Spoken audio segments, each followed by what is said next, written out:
Once again, America watches its ramparts. Come what may, the guns are manned, the battle wagons wait, the sky patrols are on the alert, and once again, fighting men stand ready to carry on America's oldest military tradition, to attack the forces that threaten us. With all the men and all the equipment, we can hurl against them. That has always been our prime strategic principle, to attack the enemy whenever and wherever we find him. In all our wars, no matter how heavy the odds against them, American soldiers have struck often and struck hard. Each era has seen them fight with new weapons, but always with an unconquerable spirit, which in the end achieved victory. In 1776, we won the right to be a nation with shot, powder, flintlock, and guts. As America grew, the weapons of war became less primitive, more difficult to make and operate. In 1848, swift striking cavalry units gave our army power and mobility. The more effective it became, the more it depended on supplies hauled from shops and factories far behind the front. During the Civil War, we put steel over our engines on land and sea. We took to the air. In 1898, we perfected the use of the repeating machine gun. Then in 1918, war came of age.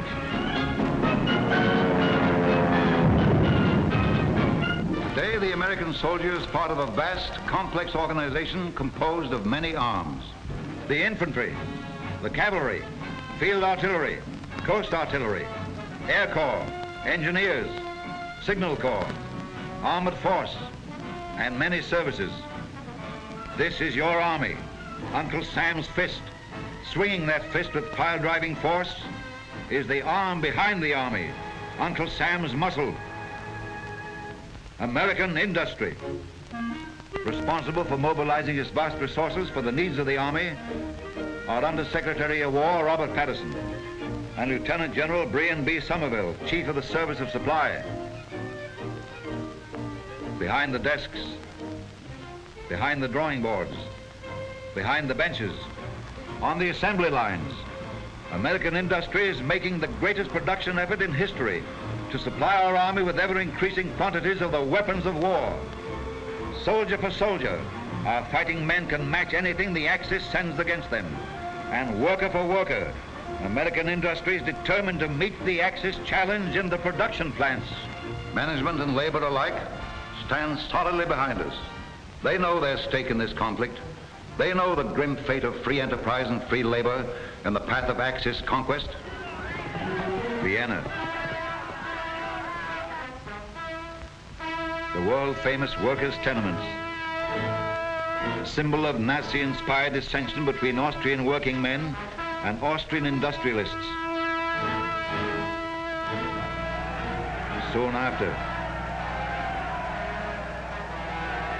Czechoslovakia, symbol of Nazi-inspired dissension between allies sworn to defend it.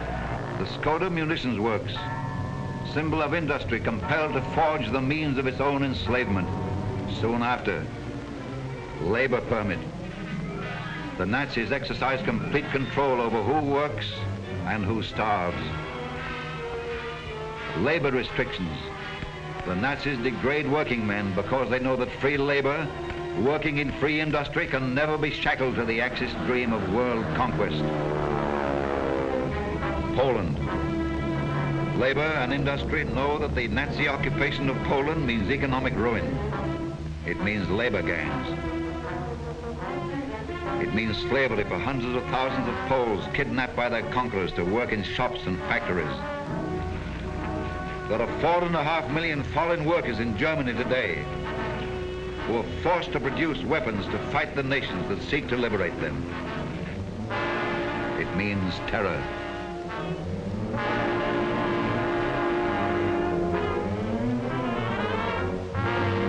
Starvation. Justice. Nazi justice. Holland.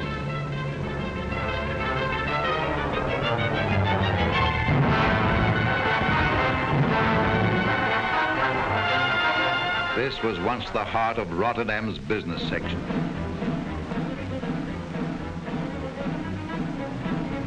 France. While German tanks thundered across its fields, much of French industry lay idle, unaware of the mortal danger to its institutions if the French army fell. The railroad car at Compiègne, negotiations for surrender. Negotiations which might never have taken place if France had been united and prepared. Now French industry works for the Axis.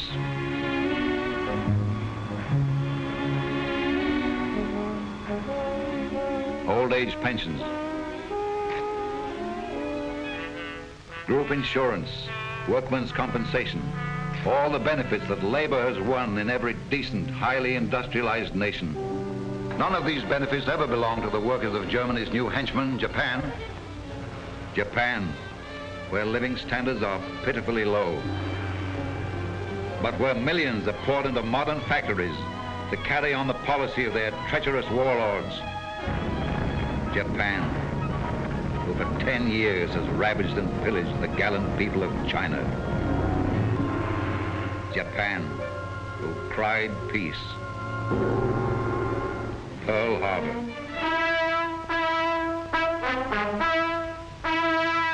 The brunt of the cowardly blow struck at Pearl Harbor was borne by the Army and Navy.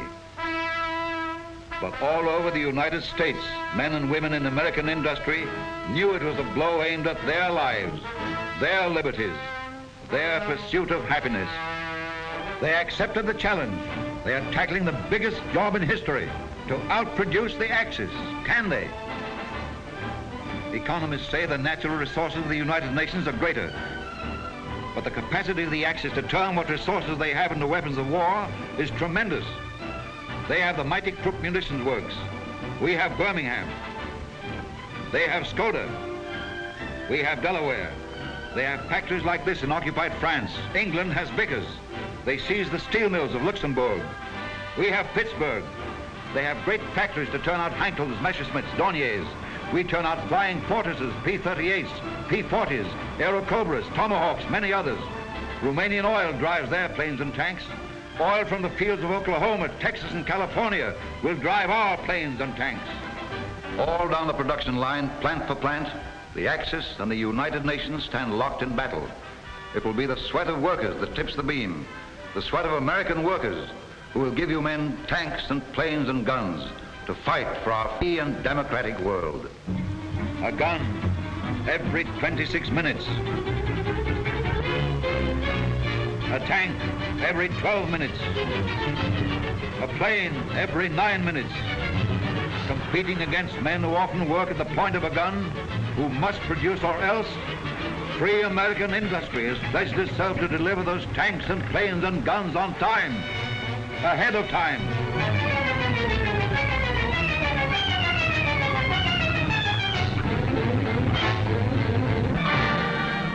This war is industry's war. It is labor's war. They realize that defeat means the unconditional and permanent surrender of all they are or hope to be. No sacrifice now will be too great for them, because sacrifice now will ensure final victory, ours and theirs. When we win, they win. A telegram from the Army, a message from the fight to the factory. 7 dive bombers escorted by fighter planes swarmed down an enemy fleet and seriously damaged Jap cruiser. Credit for this operation must be shared by you men and women who made these planes. Signed, Lovett, Assistant Secretary of War for Air. Large Japanese convoy escorted by Jap destroyers hurled back by American-made big guns. Their power and deadly accuracy are a testimonial to the skill and effort of you workers. Congratulations. Signed, Stimson, Secretary of War. Performance of American 28-ton tanks enthusiastically cheered by our allies. Keep up the good work. Signed, Patterson, Under-Secretary of War. Wherever American soldiers fight, the arm behind the Army fights with them. We will win our battles on the firing line because they will win their battles on the production line. They're fighting beside us now. Together, we will smash ahead to victory.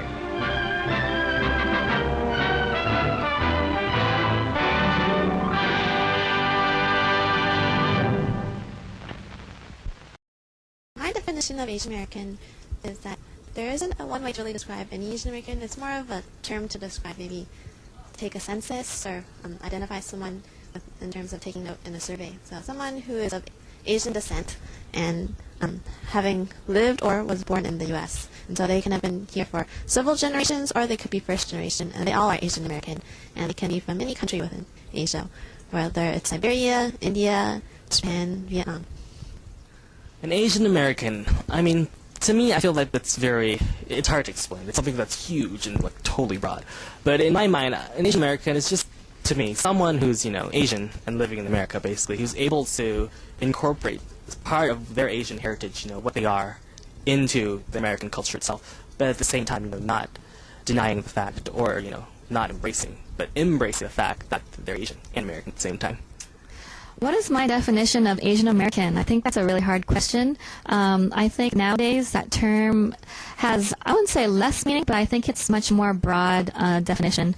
I think people who, there's such a mixed generation of Asian Americans who have a lot of mixed blood, and I still think they can very well call them Asian American. I think if you are racially Asian and you grew up in if you're adopted by non-Asian parents, I think you can certainly be Asian American.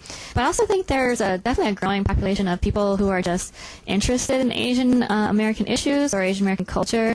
People who've traveled to Asia, places like studying abroad in Japan or China and spending a lot of their life there and speaking the language just like anybody else. So I think Asian American has such a broad term. It's not really racially based as much as it is interest and experience. So I hope that definition gets broadened. I would say my definition of Asian American, well, I think it's just so broad because, Asia is a huge continent, so there's a lot of diversity. I guess it's just anyone who really has a partition of two different cultural views, Asian views, Asian values, an Asian perspective, and also an American perspective.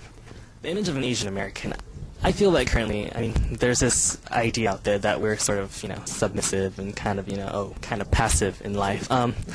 There's also this image out there of most Asian Americans as being super smart and really brainy and always exceptionally good at math. And for me, I've had experiences where people come up to me and tell me, "Hey, Steven, what's up with you? You're not good at math. You're Asian. You're supposed to be good at math."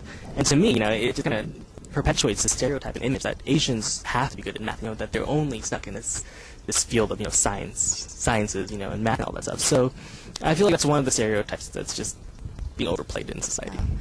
My understanding of what others view Asian American has a lot to do with stereotypes. And depending if you're male or female, oftentimes if you're Asian American, even if you look Asian, people assume that you're great at math and science. You play the violin or piano, if not both. You are an overachiever, a perfectionist. But at the same time, being female, I feel that oftentimes they'll think you're submissive, quiet. You avoid controversy and non-confrontational, and other things like that. In regards to myself, I do not think I actually fit into the stereotype. Although I was good at math in school, and I do have a tendency to like to have everything, have very high standards and expectations for how things go. I'm not quiet or submissive. I'm actually the black sheep in the family. I'm the rebellious one that questions everything and doesn't accept things without explanations normally.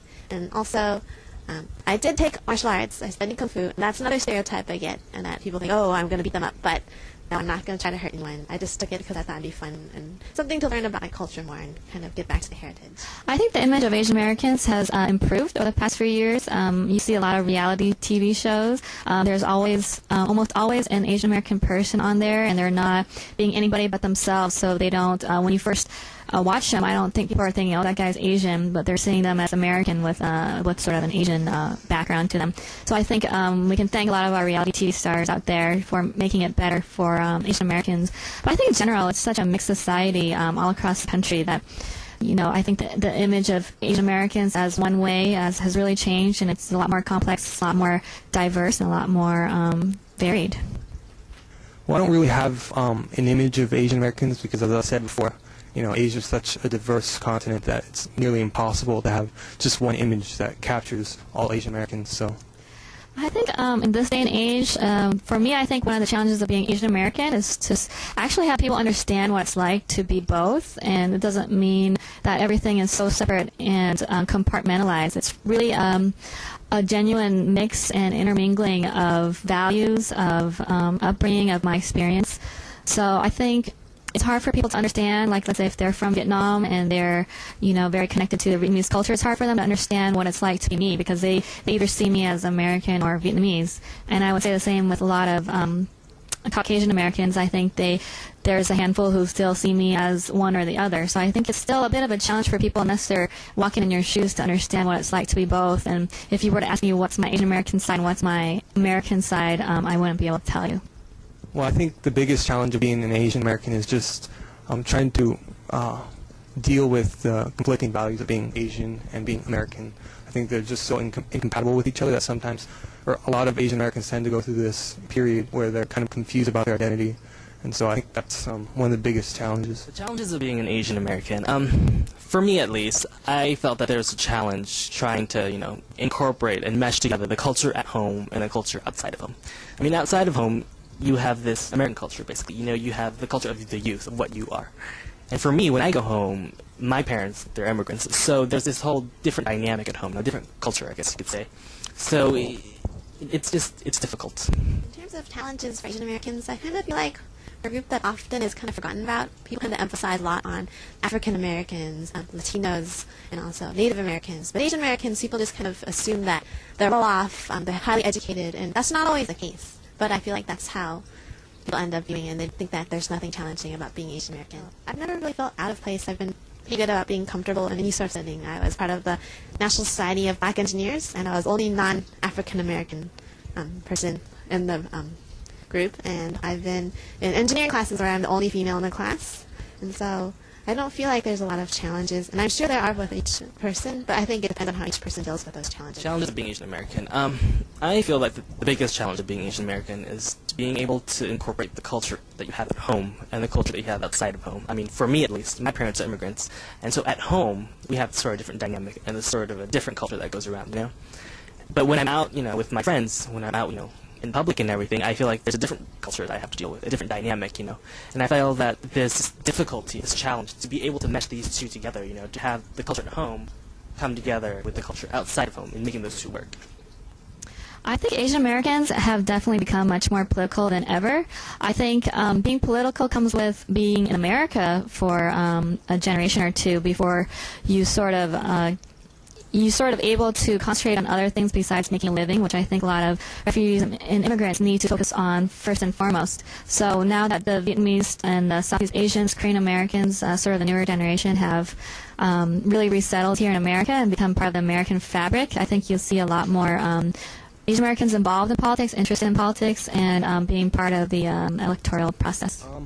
I think Asian Americans are, they tend to be, I think in my view, indifferent about politics. I think generally they're individualistic and I guess they're kind of passive.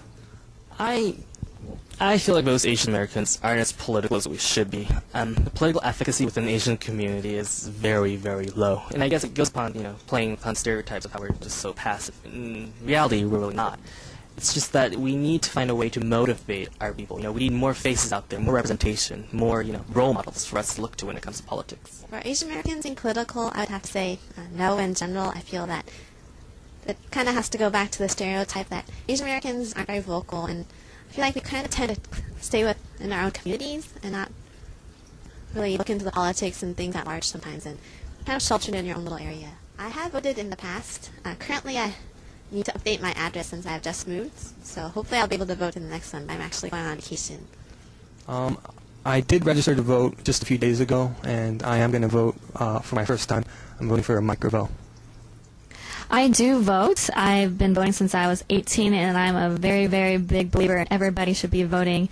I go to the primaries, I go regular city, state, whether it's national elections, but I think it's from my understanding of where I came from, which is Vietnam, which is currently, a communist government. And I really feel like, it's part of being in America is to vote, and it's a right and a privilege. And I really think it's one of the most important things any American citizen can do. Yes, I do vote. I recently registered in my district over in Bellevue, and I'm pretty excited about the primaries coming up. Bye-bye, Joyin. Ciao, and goodbye. Bye, and 안녕히 계세요. Goodbye. Bye-bye.